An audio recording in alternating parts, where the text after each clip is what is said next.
got a good-sized panel today. Just give me your name and your company and what city you're coming from today, and we'll start at the end. Hi, hello everyone. I'm WxEhnk from Vietnam. I'm the co-founder and director of the company. Hi, I'm Guy Cohen. I'm the CEO and founder of Spondulistic and coming from Israel. Hello, I'm Marcus Streng, CEO of Genesis Mining. We're a cloud mining company, and I'm coming from Germany. I'm Andrew Yashchuk. I'm from Chicago. Currently, I'm working on hardware integration for storage. Good afternoon. I'm François Poupard. I'm CEO founder of Beaconbox and also founder of a mining farm based in the US, but I'm still living in Paris. Very good. Thank you, gentlemen. So I think the first question that's on everybody's mind this last 12 months, obviously we've had a big price change, and we all know that that has an effect on the economics for miners. And before I get into those questions of consolidation, I just want to take a quick poll of the audience and kind of get a sense for where everybody's at. Quick show of hands, who's already familiar with the basics of mining? Give me a good sense. Pretty much everybody in the room has a good sense of mining, so I won't delve too much into the beginner stuff. Why don't we jump right into consolidation? We're starting to see some mining companies buying other mining companies, some groups moving out of the ecosystem. Give me a sense for where consolidation is going. What's the pace of consolidation, and what's the end state? Where do we get in 12 months if the price were to stay, let's say, at a similar level to today? What does that do to consolidation? We're going to start at the end here. I think the mining will be consolidating to those low-cost areas, especially the electricity cost. And the cost to build the mining farm is also important. So that's why China maybe it's not the lowest cost in electricity, but it's now have the most hash rate over the world because the capex in China to build a mining farm is very low. Those there are not too much choices in this world, I think, to mine Bitcoin. Iceland, maybe Washington, Canada, China, or I don't have see much area choice in this world. But maybe more. So as far as I know, sometimes in China there are some special resources for some people to get a very low-cost electricity. For example, they may be a farmer, they get some kind of maybe Subsidy. yes, a subsidy from the government, so the electricity is low, so they get to warm up their farms, things like that. Well, what's the feeling on the panel? Is that the primary thing driving consolidation? Do you think it's electric prices and those that can really find cheap electricity and compete on that basis?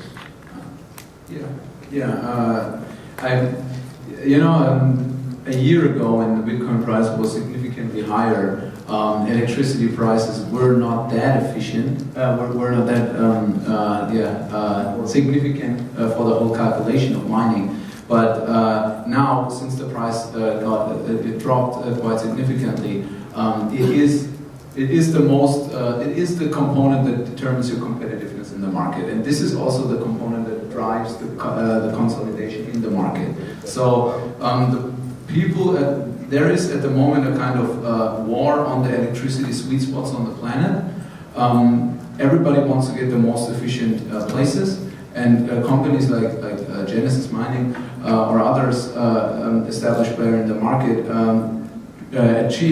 have their goal to get these best places, highest efficiency places, to deploy their massive farms there, and then offer users the opportunity to purchase and invest in mining and hash power at these locations instead of having to purchase miners and building them up at home. So electricity prices, in short, are the key driver of consolidation that is currently happening in the market. And I'm curious, the next physical barrier that the network is going to come upon is obviously the next block reward halving. As everybody knows, every 4 years the block reward halves. Originally was 50 bitcoins per block. Today it's 25 bitcoins per block. In 2016, we'll get to our next halving just next year to that new 12.5 bitcoins per block level. Do you think that'll have a similar effect as it did last time? If, let's say, the price continues at the current level, whether that will really change the economics for miners? First of all, regarding consolidation, so we just announced our plan to merge with Bitcoin Shop, VTCS, this morning. So you can say that we are post-consolidation. For us, the reason was the need to move to, in the past you could have done pretty good business by selling miners, but as the ecosystem progresses, and of course block halving will have that effect multiply. You expect ROI on much longer terms. So instead of selling the machines, you need to mine and wait 24 months and to recover the investment, etc. So it forces to move to other additional business practices that other companies in this field do. Regarding block halving, for sure, I think that if you assume current Bitcoin price will remain the same around September 2016, and unless there will be a significantly more advanced technology out there, it will have a huge impact. I think that only the strongest companies, the one that can deploy at a very low cost, will remain in the game. That's my opinion. And additional to that, I think it's completely correct, and I think that game theoretically, mining is really a business where the ones who have the highest efficiency with the hardware and the highest efficiency due to their infrastructure, electricity prices and so on, have the best spot. So that means they are able to continue mining while others are in the reds, while others have higher expenses than their rewards, and they have to drop out. And if they drop out, according to the rules of Bitcoin and the rules of mining in general, the pie that is given out by the network, these 3,600 Bitcoins currently per day, are spread amongst the players who continue to mine. So they will be more profitable, others have to drop out. So that means if the block halving is occurring, that means a huge hit by the ones that are not in the most efficient position, because they all need to drop out, but the ones who stay in the market still get the pie. Right. Well, how does the change in difficulty that we're seeing, Andrew, start to play into this equation? Obviously, we've seen a slowing of that difficulty rise. As one, we've almost caught up with Moore's Law as far as the size of nanometers that are the state of the art. Obviously, that has played a factor, as well as the price has played a factor in slowing the difficulty rate. I've seen some projections say it's going to double or triple this year. Obviously, that's a much slower rate of increase than we've seen in the past. Do you think that will lend itself to these miners continuing to be profitable? I think there are a lot of miners today that are still profitable by a very tiny margin, but they're forced to sell their Bitcoins. So actually, when the reward halves, if they don't have reserves, they will have to stop. I think the difficulty is... Or do you think it'll have the price effect large enough to change that equation? I guess that would be the other possibility. I think what's also happening now with the difficulty is, you could say it's, relatively speaking, it's kind of flat, is because there is a lot of substitution in hardware that's occurring. Okay. I do not think it's going to remain flat, because there are several companies basically getting ready to deploy massive amounts of hash and power onto the network. Next gen tech. Yes, next generation. Well, that was going to be my next question. We're hearing rumors about 60 nanometers. Some people are making claims that that's where their next chips are going to be. Can you give us some insight about that, the next generation? And feel free to jump into the other question. Yes, well, it's definitely a race for critical size. I mean, it's all about large scale now. Including looking for cheap power, but I mean, considering the next block reward and the evolution, consolidation is inevitable as large wealth and big farms will take hold in the future. Current total hash rate power is 340 pH per second, and looking at the backlog of the biggest manufacturer, we expect it to triple in 2015. So it's quite important as option. Spondolis, I know you have thoughts on the next generation as well. I'm going to get you to speak on that. So I must say that this industry has a lot of rumors, and I should say, it makes sense to spread a rumor to deter the opponent, etc. So it's really hard to know what's true and what's not. But I think that we can expect by the end of 2015 to have something between twice or 3 times the current amount of hash rate. We're starting to see next gen, let's say, sub 0.3, sub 0.25 joule per giga machines pretty soon. Pretty soon, quarter, 2 quarters, and of course it will affect the hash rate. I think that the limiting factor will become access to funds and access to low-cost electricity. Now, there's also been a big change where the actual mining is taking place. We've seen geographies become much more substantially important. You mentioned earlier China has really taken a big lead now. China, Mongolia, the whole area where mining is taking place. Can you give us some more color on why you think that transition is happening? Is it purely driven by electricity? Is it a combination of other cost factors?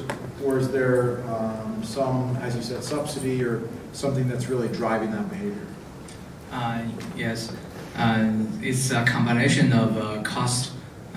It's the first thing, because Bitmain's production center is based in Shenzhen, and the shipping cost from Shenzhen to China nationwide is much lower than it's shipping to North America or shipping to Europe. So if we price a miner at the same price, Chinese miner will think it's very fair and very good price, but maybe Western miners will think it's too high.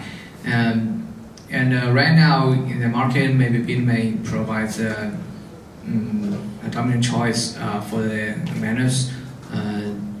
Some of other players are running out of stock, and some of them out of business. So Bitmain produce a lot of mining rigs, and most of them are sold in China. And the capex, which means the cost to build a mining farm, if we measure it how much money we spend per megawatts in China is much cheaper. So it means that Chinese people can build a mining farm with less funding raise.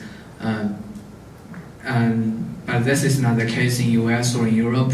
The regulation and the labor cost is very high, and the land is more expensive. So it costs too much money there to build a mining farm. But I think this situation will change maybe next half a year or 1 year, because the hydro power in North America is less expensive than in China. And maybe we can find some way to lower the expenses to build the mining farm. And if we depreciate this capex in longer term, maybe it's less cheap. It's less expensive than doing it in China. But the shipping cost is still a problem, because the mining rig right now has lots of heat sinks, which is very heavy, and we give the shipping by air. It's quite expensive. Well, and I want to bring it back to this side of the panel and talk about deeper into these incentives. We've talked a little bit about the costs that are driving people into different jurisdictions.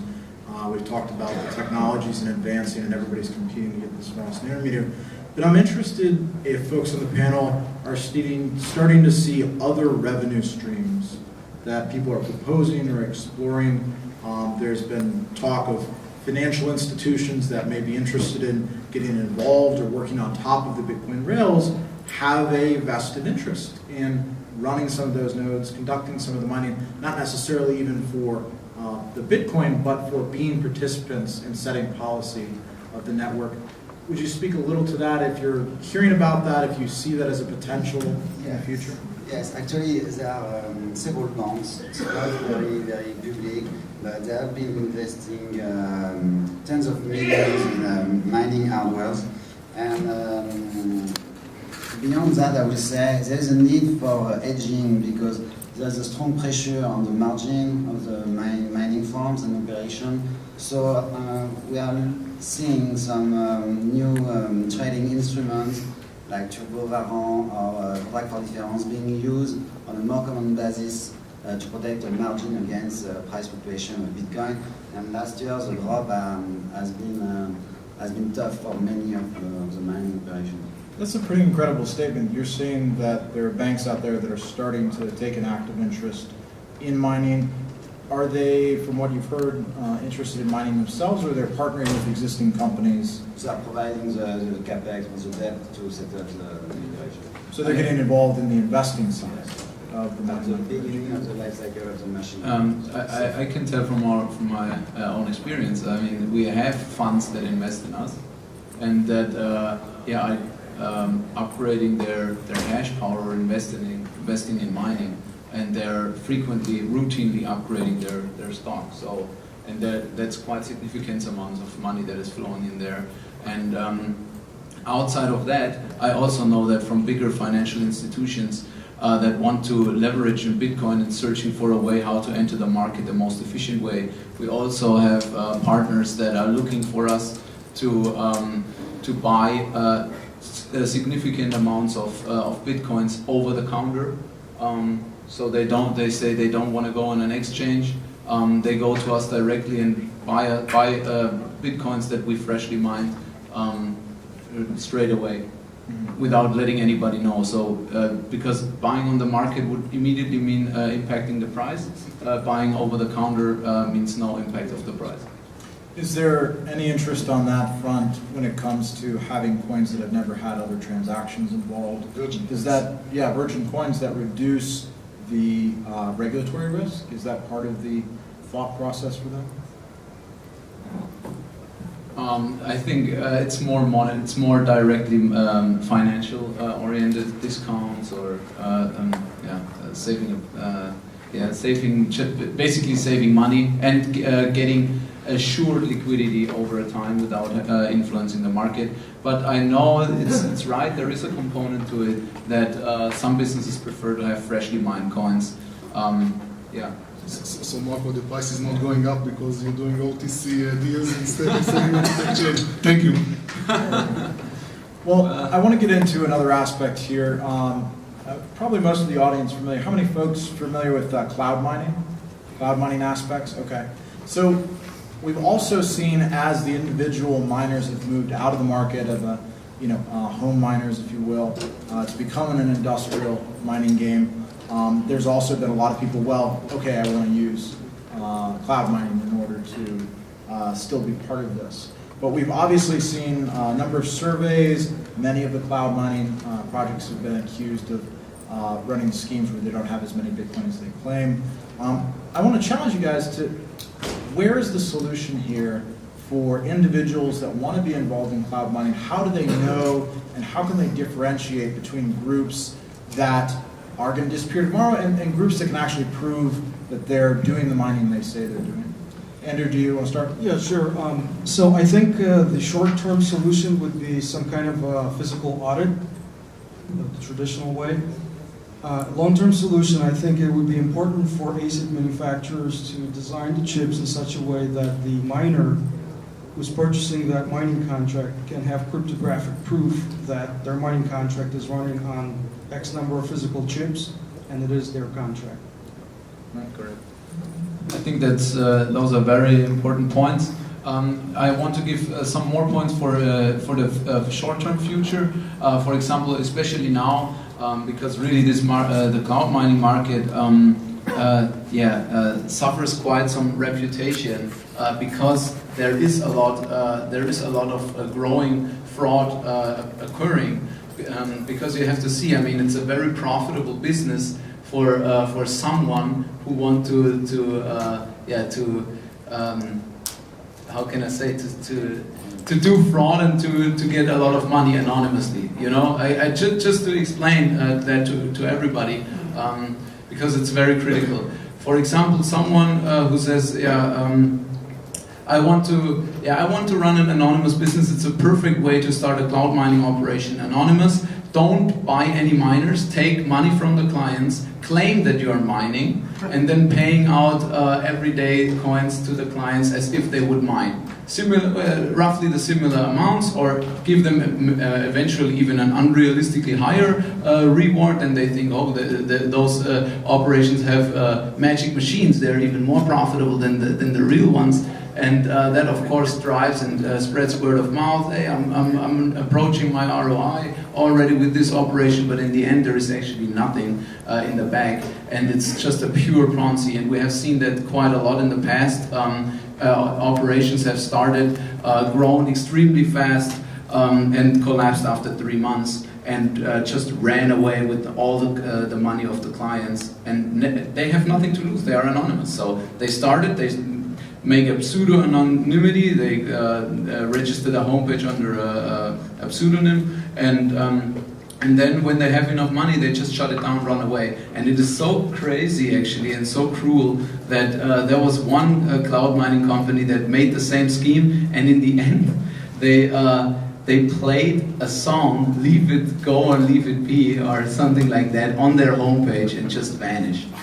It's ridiculous, and I think it's very important to educate people so that they're not running in any kinds of this trap. And I think my last estimation was that there are at the moment about, at least my count, about 38 cloud mining companies, and at least 29 of them were very highly, very likely fraudulent. And just to name maybe 2 points for immediate future, because now at the moment there is no kind of validation system that gives anyone a certainty that something is real or not.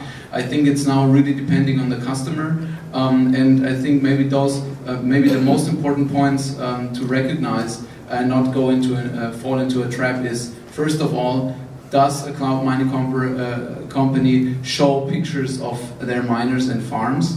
Are they really there? If necessary, approach them and ask them whether they can get a trip through the farms. For example, we do it by providing helicopter rides for our bigger clients in Iceland over our facilities. Secondly, is the product itself, or are the prices realistic? Realistic, it's very difficult for an outsider or someone who is new to the market to see what is a realistic price. But you can, for example, take our price a bit as a reference and see if it's two-way off. If it's really two-way off, then you can at least conclude that eventually there is something wrong. And I think the third one is, for example, there are cloud mining operations who are offering services like click a button and boost the miner. Boost the miner now for 3 hours and get double of the payout. So something is so irrational. It's not possible. I mean, if it would be possible, why don't you want to turbo all the time, right? Why should you boost it every day? You're only allowed to boost it 3 hours or something. So that also happens. So, is the product realistic? Is the price realistic? Is the transparency there? And most important, are the owners anonymous? If they are anonymous, every alarm bell needs to ring, actually, because there is no real reason why a cloud mining operator should be anonymous if they have nothing to hide. Right. Well, no, I appreciate those points, and I think it can all be summed up by saying, do your due diligence. Yes. Yeah. Be careful about what you buy. Don't just take claims at face value Yeah. when you're getting into it. And we're trying to establish, or we want to establish a kind of validation that is not oriented by us. Of course, users shall validate and give the operation kind of validation that they are really valid. But at the moment, it's not. There is no such a system. So it's really up to the users, the individual users. Everybody should be educated and do their due diligence before going into the wrong direction and falling into any of these anonymous traps. And that's really important to cover. And the last topic before we get into questions, we have about 10 minutes left. I just want to ask real quickly about what the funding environment is like. And are people having trouble raising capital as we go to the next set of chips? And is that going to further cause consolidation in the market if people can't make that leap to the next level? So on one side, we've seen 21 huge investment. Most of it will go probably towards mining, no matter what they're saying. And we've seen KNC round, we've seen last year's Fury rounds. So you see all the mining companies, and then of course Bitcoin Tech is here because I think down the road they will be interested in external funding, and we did our move again to increase our access to funds. So yes, funding is very important, and as we progress in the generations, the NREs, the non-recurring engineering, is becoming more and more significant. You know, doing 16 nanometer or 14 nanometer is costly, and of course production runs, etc. Preparing the mining facility. So all those stuff are extremely cash intensive, and it's the drop in Bitcoin price doesn't help. But I think that there are real opportunities to see funds into this business.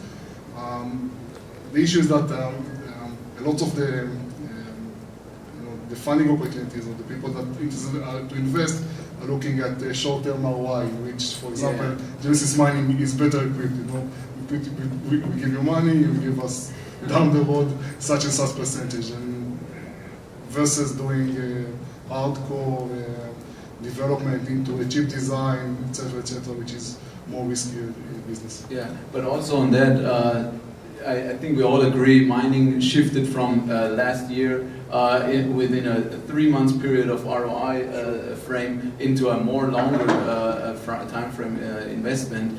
But that doesn't mean that it's getting worse. I think that opens up new opportunities, because it's all about, as I explained before, having the most efficient infrastructure and efficient hardware. And when these two come together, you have a competitive advantage. And as long as you have this competitive advantage, that means that you are always in the market, and when you're approaching a kind of level where it's getting unprofitable, when you are the most efficient miner, others are stepping out before you. That means they go out of the space and leave the reward for you. That means that your profitability will increase again. So if you have this kind of efficiency degree, it's a real opportunity, but it's a longer time frame, and it's not only about 3 months of ROI or something like that. Very good. Well, I want to take a few minutes for questions. We have about 7 minutes left. I think we have a mic. If we don't have a mic, speak loudly. But let's go ahead and open it up. We do have a mic right here, so go ahead and raise your hand. Whoever has the first question, we'll get started. How much adversarial attacks are you guys facing in your operation and networks? Such as like hacking and DDoS and stuff like that. We had one occasion in which, through social engineering, email for a data center operator, the small data center that we have in Israel have been hacked for a few hours until we cleaned it. So it happens for us once. Yeah. For us, it happens on the software, on the homepage side. Attacks are happening every day. I mean, for hackers, I think Bitcoin is generally everybody knows that it's the big treasure, right? So and when you're in the big mining operators are the most and the exchanges are the most important aims for them, and we see that on the homepage side and also on our mining facilities. In the mining facilities specifically, because there's so much money involved in one of these places. We, for example, we had also industrialized espionage. There was one guy coming to us with an SUV completely out of the blue, and started to ask questions, and he couldn't actually, it was very badly done, so he didn't even have a plausible answer why he's here. So he should at least have thought about a nice answer that is not so obvious, right? You shoot him? I think he's still alive. No, but yeah. So it's, I mean, and yeah, so this is, espionage is happening, and also, I think regarding the security, it's critical. So we also have alarm system, we have sensors that track motion, and yes, and we do our best. Really, we work together with a security company that is really focusing on keeping the site safe. I think we had another question over here. Oh, hi. Okay, guys, I heard you saying about the provision of the hash rate coming up 3 times, as we have right now. And my question, I've been mining, everybody know me there. I've been mining for 3 years, and like, my question is, we are going to new chips, new ASICs, and everybody knows that we are going to sub 30, 28. We don't know for sure. But my question is, if we are going to 3 times the hash rate that we have right now, even those new ASICs, they will be unprofitable. So that's my question. Who's gonna control that hash rate? Because if it's going three times that, if we see 3 times hash rate right now that we have, even new miners, we are talking about the new ones, the new generation, they will be unprofitable. So like that is my question. Thank you. First, when those new ASICs come into the market, older generation will be driving out of the market. So if we produce the many rigs doubles the difficulty, and we will find that the difficulty may increase only 20% or 30%. So the the older generation will be driving out of the market. So that's the first thing or the most important reason to produce the newest generation of ASICs. And maybe there is a hope that the exchange rate will be raised. So this is another kind of speculation. Because when you produce many rigs, if you assume that the price stable, however, if the exchange rate of Bitcoin increase 1%, you will find the value of the mining rigs maybe have 2% or 3% of increase. So this kind of a leverage to bet the Bitcoin increasing. And take a very brief example. If your mining rigs are running at now 10% margin rate, gross margin, maybe it's almost worthless. But if the Bitcoin price doubles, so your mining rigs worth not. So this is kind of an leverage. So that's why people are still buying mining rigs now. So this is one of the reasons, because it had an averages, and some of the players in the market think that they can plant their hash cores into the TV set or the routers, so they will have essentially free electricity. Though I think this idea is a little bit crazy, but it's kind of rational. Okay. Yeah, so just one thing, I think this is a very critical point, and probably the most important question for every miner. And I can assure you, although very few points are certain in the mining business, but I can tell you that a scenario where it will be unprofitable for all miners, that will not happen. Because this cannot happen, because then nobody would mine, right? So it's always like that. It can only be unprofitable for some persons in the spot, and that is why, because other persons, other miners are in a better efficiency spot where they still continue to make profit, while others have worse conditions and they have to drop out. And that way, I think I agree to WxEhnk. I think at the moment it's a real opportunity, especially the prices due to the Bitcoin drop. hardware manufacturers are giving out hardware for very, very cheap prices. That means if you are going now into the mining business and the prices are rising, that will become a huge rush again. And I can only tell you what we have experienced end of 2013 when the price rose from 100 to 1,000. It was incredible, right? Everybody saw, oh no, the price is now at 1,000. Oh my God, I missed to buy before where the Bitcoin price was low. So now, okay, I just buy miners. It's still a way to get cheap Bitcoin. But everybody thinks so and knows that. So everybody blasts huge amounts of money in mining. The problem is that there are not endless chips, right? And there are not endless capacities on the planet. So there would be a huge rush. And at some point, all the mining hardware will be sold out again if the Bitcoin price is rising. So it needs to be waited until new chips are produced. So at that scenario, clearly everybody who already has miners or already bought hash power in the cloud will be in a much more favorable position. Yeah. So I think we have time for just one more question. I've got one back here in the white. And I'm sure you can corner these guys afterwards. Be happy to talk with you as well. Good afternoon. Can you hear me? Yep. Yes.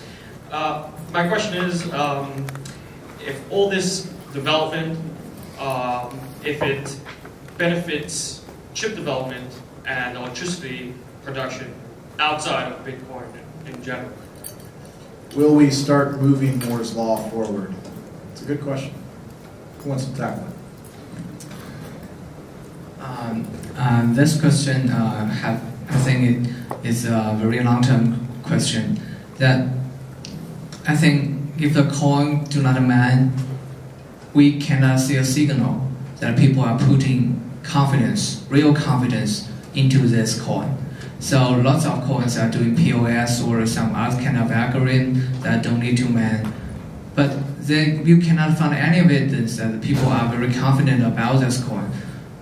Because if you don't see people are investing money into the mining business, and I think Satoshi's design for the Bitcoin is very smart. That the reward for every block is halved every 4 years, which means that this is not an endless game. At least for the first 3 years of the coin, people will see the confidence, real investment from the hash rate increase. I think that's one of the reasons. If a coin want to be successful, we should start to mine. And yes, lots of money are spent on the hardware, on the electricity. But if without this kind of expenditure, actually it's not so that much compared with some other kind of clearing system in the financial market. This deliver a very much clear signal that people are confident in this new asset. So, with all the respect to Bitcoin, and I have a lot of respect, I don't think that Bitcoin has enough financial incentive to drive or improve Moore's Law. It's still tiny industry compared to mobile or whatever. So the incentive to keep producing better and better processes with smaller and smaller gap is there without regards to Bitcoins. But on the same process node on 28, we've seen more than 1 joule per gigahash, and I believe that eventually somebody will even be able to do sub 0.1 or 0.05. So 20x improvement on the same process node. There is still a lot to be done in terms of non-standard cell design, custom design on a given process node. So after we will see 60 nanometer or 40 nanometer miners, we will see if the incentive will be there, Bitcoin price will be reasonable, we'll see a second generation in 14 or 16, and third generation in 14 and 16 before we'll see 10 nanometer or 7 nanometer. Great. Well, I want to thank my panelists today. Appreciate a round of applause for our folks here. Excellent panel. And that's all I have time for today, so I'll let you guys talk. All right, folks. supposed to be a 30-minute break, so well, 25 minutes. So please join us back.